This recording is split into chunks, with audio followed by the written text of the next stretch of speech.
Hello everyone, and welcome. My name is Raymond.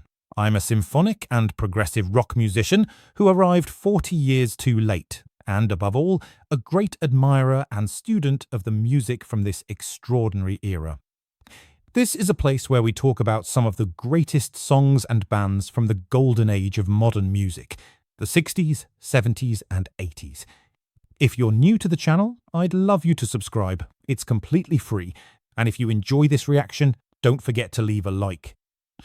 Today we have an American trio who made history during the 60s and 70s, both as part of the hippie movement and the civil rights movement.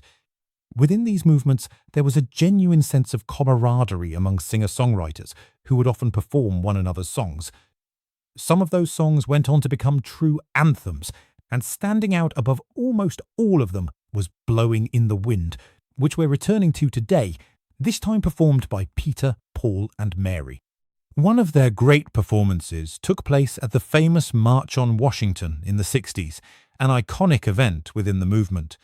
Artists like these were also particularly well suited to such causes, because with just one or two acoustic guitars, they hardly needed any additional equipment. They could simply stand in front of the same microphones used by the speakers before or after them and start playing. Of course, the resulting sound quality often left quite a lot to be desired, but neither the musicians nor their audience really cared, because what mattered was being there and supporting the cause. Peter, Paul and Mary had several worldwide hits, sold huge numbers of records, and drew large audiences wherever they performed, because beyond their music, they had become icons of their generation. Musically, of course, we have to highlight their famous and almost unbeatable three-part vocal harmonies, accompanied by Peter and Paul's guitars.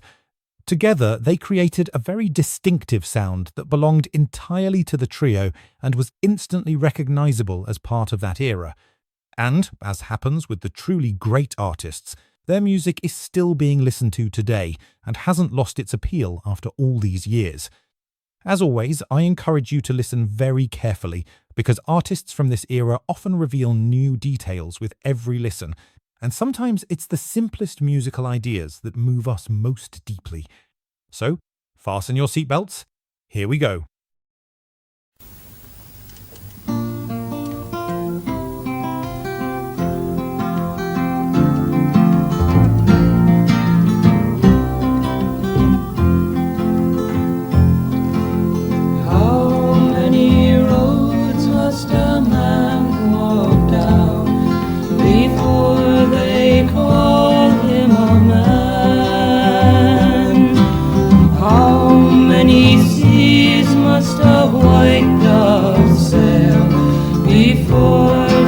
Sleeps in the sand. How many times must the cannonballs fly before they're forever banned? The answer, my friend, is blowing in the wind. The answer is blowing in the wind. How many years can a mountain exist before it is washed to the sea? How many years can some people exist before they're allowed to be free? How many times can a man turn his head and pretend that he just doesn't see? The answer, my friend, is blowing in the wind. The answer is blowing in the wind. How many times must a man look up before he can see the sky?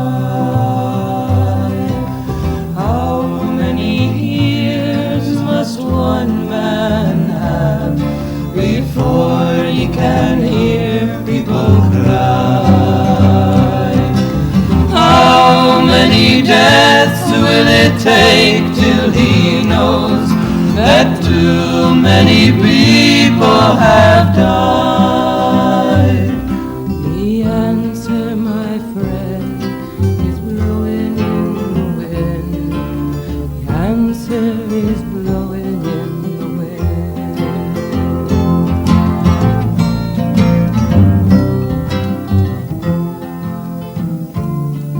The answer is blowing in the wind.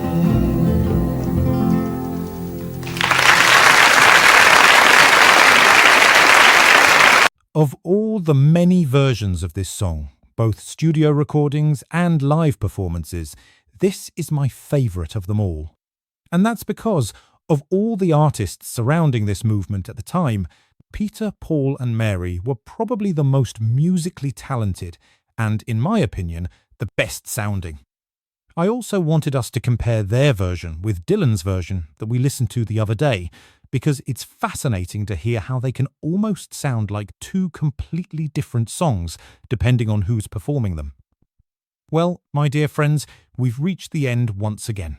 I hope you've enjoyed this magnificent trio and this wonderful song, and I'll see you next week on Those Wonderful Years.